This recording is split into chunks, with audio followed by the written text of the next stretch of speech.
চীন সরকার এবং মাননীয় রাষ্ট্রদূতকে আমি আন্তরিক অভিনন্দন এবং কৃতজ্ঞতা জ্ঞাপন করছি। এই উপহার যদি আমাদের ভাই বোনদের ঈদের দিনে একটু খুশির ঝিলিক তাদের চেহারা এনে দেয়, এটি হবে আমাদের বড় পাওনা। ভাই বোনেরা, আপনাদের জন্য কতটুকু করতে পারবো জানি না, তবে সর্বক্ষণ আপনাদের নিয়ে চিন্তা করি, এই কথা বলতে পারি। আপনাদের কল্যাণে চিন্তা করি। এভাবে আরো কিছু কার্যক্রম সরকার আমাদেরকে যা দিবে তা আপনাদের কাছে একেবারে হুবহু পৌঁছে দেব, এখানে আর কারো হাত পড়বে না। আপনাদের পাওনা আপনাদের কাছে পৌঁছবে ইনশাল্লাহ। এর সাথে চেষ্টা করব নিজেও কিছু যোগ করতে পারি কিনা।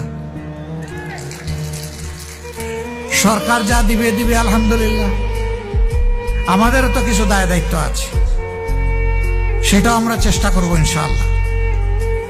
আপনারা আমাদের জন্য দোয়া করবেন। আপনাদেরকে এবং আপনাদের মাধ্যমে গোটা মিরপুর কাফরুলবাসীকে অগ্রিম ঈদ উল ফিতরের শুভেচ্ছা জ্ঞাপন করছি।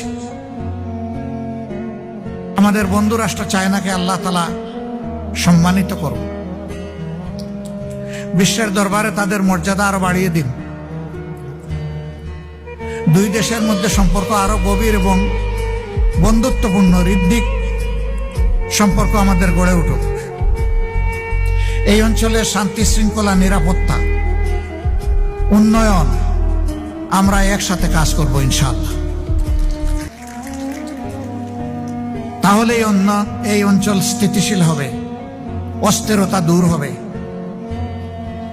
আমরা আরো কাছে আসব, আরো কাছাকাছি এসে একসাথে কাজ করব। প্রিয় বন্ধু অ্যাম্বাসেডর ইয়াওয়ানকে আমি অনুরোধ করব, তিনি বন্ধুত্বের নিদর্শন হিসেবে আজকে যেই মাঠে এসেছেন, যে প্রতিষ্ঠানের মাঠে, এখানে তিনি কোয়ালিটি একটা উপহার দেবেন। এটা হবে শিক্ষা বিকাশের জন্য, আমাদের সন্তানদের জন্য। সেটা তিনি কি করবেন, প্রয়োজনে আমরা তার সাথে পরামর্শ করব, বিদ্যালয় কর্তৃপক্ষ পরামর্শ করবে, করে শিক্ষার উন্নয়নে একটা উদাহরণ সৃষ্টিকারী কিছু করার জন্য আমি তাকে আন্তরিকভাবে আহ্বান জানাই। তিনি এটা করতে বাধ্য নন তার সরকারের পক্ষ থেকে, কিন্তু তিনি যে আমাদের বন্ধু, এই বন্ধুত্বের জায়গা থেকেই আমাদের সমাজের চোখ খুলে দেওয়ার জন্য আমি আশা করব যে এই শুভ উদ্যোগটা